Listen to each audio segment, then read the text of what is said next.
Ces rues, ces avenues, sont réservées à 3 millions d'habitants. 10% de la population choisit parmi les plus fidèles. Il faut un laissez-passer pour entrer dans la ville.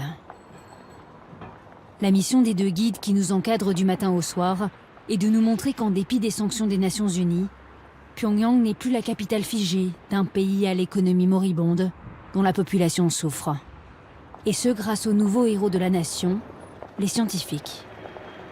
Cet architecte a étudié 8 ans en France. Il a passé 1 an en Franche-Comté où il a appris le français avant de poursuivre ses études à l'École nationale d'architecture de Paris-Belleville. Il est rentré en Corée du Nord en 2010 et est aujourd'hui l'un des meilleurs architectes de la capitale, chargé de construire des gratte-ciel pour cette nouvelle élite. Ici, ça a été construit au moins de 8 mois, même pas 1 an. Et voilà, c'était une période très difficile économiquement pour les Coréens, mais voilà, ils ont construit complètement. On vous montrait qu'on peut vivre et on peut se développer et on peut tout faire nous-mêmes. Voilà, donc c'est très important le développement de science. En fait, la science, c'est vraiment le domaine le plus important pour le développement nous-mêmes, en fait. Ici, les habitants, ils ont tous des gens qui s'occupent dans un métier, en fait, sciences et technologie, et les enseignants, tout ça.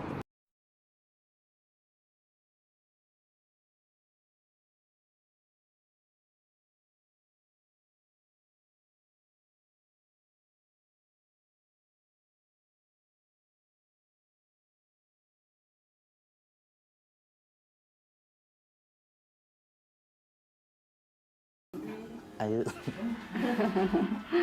아이고, 몇 살입니까? 내가 달 6달입니다. Voilà, vous voyez ces images. Ça résume tout, en fait. C'est notre cher leader qui attribue directement. Comme ça. C'est un grand... Enfin, c'est considéré comme une grande gloire pour les Coréens, ce genre de moment. Quand on a emménagé ici, j'étais tellement heureuse que je n'arrêtais pas de pleurer en pensant à son amour. Le maréchal porte beaucoup d'attention aux scientifiques et ils lui rendent en travaillant dur. Cela fait 30 ans que mon mari est scientifique. 30 ans! Son mari enseigne la mécanique des fluides à l'université Kim-Cheok, l'école polytechnique nord-coréenne. L'appartement qui leur a été alloué fait 200 mètres carrés. Les meubles sont aussi offerts par le régime. Tous, à Pyongyang, ne sont pas logés dans ces tours modernes. Mais cette famille n'est pas non plus une exception. Kim Jong-un inaugure un nouveau quartier par an depuis qu'il dirige le pays. Une 50aine de nouveaux immeubles, tous sortis de terre en quelques mois, et offerts aux scientifiques et à diverses familles méritantes aux yeux du régime.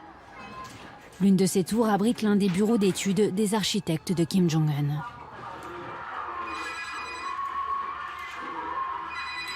이런 소감이 이래도? 네, 수고합니다. Il y a de plus en plus de projets à faire. Il y a tellement de projets. Il manque toujours des architectes ici. Donc même ici, c'est un grand, énorme chantier, on peut dire. Toutes les personnes, ils ont 2 ou 3 projets au moins. Et ils travaillent énormément. Mais ça ne suffit pas, en fait. On passe l'année blanche. Et avec la situation internationale à l'heure actuelle et les sanctions, ça ralentit les chantiers? Non, pas du tout. Tu vois pas du tout ce qui est influencé dans le domaine de la construction. En fait, quand j'étais en Europe, je vois beaucoup de chantiers qui s'arrêtent immédiatement, juste après la crise. Mais ici, moi, je vois pas du tout. Enfin, les chantiers continuent, même il y a de plus en plus de projets à faire. On a peur de rien. On avance quand même.